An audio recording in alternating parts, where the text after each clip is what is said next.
هاوڵاتیانی هەرێمی کوردستان ساڵێکی دیکەیان لەگەڵ حکوومەت و دەسەڵاتی کوردی تێپەڕاند. بەشێک لە هاوڵاتیان دەڵێن حکوومەت پلانی تۆکمەی بۆ ساڵی ئایندەی نییە و ساڵی 2019 هاوشێوەی چەند ساڵی پێشووتر بەبارێکی گران و ناخۆشدا گوزەراندووە. هاوکات دیواخوازن ساڵی نوێ ببێتەوەی نەمان یەکجاری قەیرانەکان و بەدیێنانی خۆشگوزەرانی بۆ ماوەڵاتیان بەگشتی. بوو لەم سەری ساڵا حکوومەت تەنها ئیشێکەبی کردایە لە بری ئەم پشوەکە ڕایەگەیان لەم دوو مانگەی ڕابردووە پرۆژەی ساڵی 2020 خۆی ڕابگەاندایە چەندێک کێشەکانی خەڵک چارەسەرەکە و چەندێک بەرەو پێشەوە ڕوادوە کێشە و گرفتانەی کە لە 2019 هەیە بوو بە ئامار بیخستەیاتە ڕوو و بەڵێنی بدایە بۆ خەڵکە کە لە 2020 لەم کێشانە دووبارە بێتەوە. گەنجێک لە بەردەم عارەبانەکەی سەرقاڵی میوە فرۆشتنە هیوای بەداهاتوو ساڵی ئایندە نییە.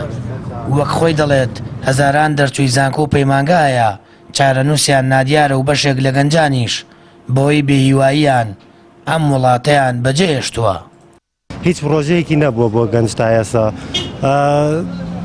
هیوادارم لە ساڵی 2020 و گەنجانەی تا ئێستا دانەمەزراون بتوانێت پرۆژەیە شتێکیان بۆ بکە کە دامەزراندیان بۆ بکە و وەکو ساڵەکانی کە نەبێ ئێستا گەنجێکی زۆر بەتاڵە بێکارە بێ ئیشە هیوادارین بتوانێت هیچێکیان بۆ بکە لە دامەزراندن بێ لە کەرتی تایبەت بێ کەرتی گشتی بێ. وەڵی تا ئێستا نازانم گەنج لەم وڵاتەیە هیچ هیوایەکی بۆ وڵاتە نەماوە گەر هیوایە شتێکی هەبوایە وەکو خۆتان نەزان ئەوەم و گەنجە ڕووی نایەکردە هەندەران و دەرەوەی وڵات.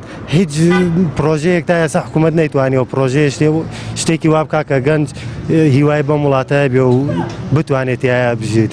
بەعزە پرۆژەیەکیان خزمەتگوزاری بین کردووە ئەویشیان نەشر کردووە کەوا بۆ ئەم ساڵی 2020 تەواوی کەن و بە گوێرەی عەلامەکان باشە. وەکو هاوڵاتی وەکو ئەو خەڵکە داواکەین لە حکوومەتکەوە چاوێ بخشێنێتەوە بۆ گەنجانەکەوە لە ماڵەوە دانیشتون و خوێندنیان تەواو کردووە زانکۆ و پەیمانگاکانیان تەواو کردووە و هیچ دەرامەتێکیان نییە و هیچ ئیشێکیان نییە کەوا دامەت. 2019 ساڵێکی ناخۆش بوو بەلای منەوە زۆریش ناخۆش بوو.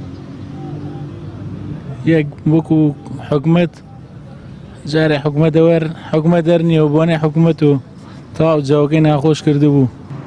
هەرچەندە حکوومەت دەرکی پێشکەشکردنی خزمەتگوزاری و پرۆژەکانی ئاوەدانکردنەوە و ڕەخساندنیەلی دامەزراندنا بۆ دەرچوانی زانکۆ و بوژانەوە و پێشخستنی کەرتا جۆرا و جۆرەکانە. بەڵام ماوەی چەندین ساڵە بە ساڵی 2019 شەوا خەڵکی هەرێمی کوردستان نیگەران و بە چەندین قەیران تێپەڕیون.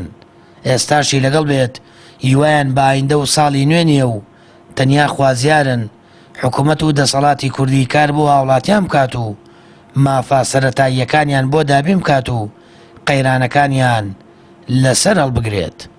سامان فتاح کەناڵی ئاسمانی پەیام هەڵەبجە.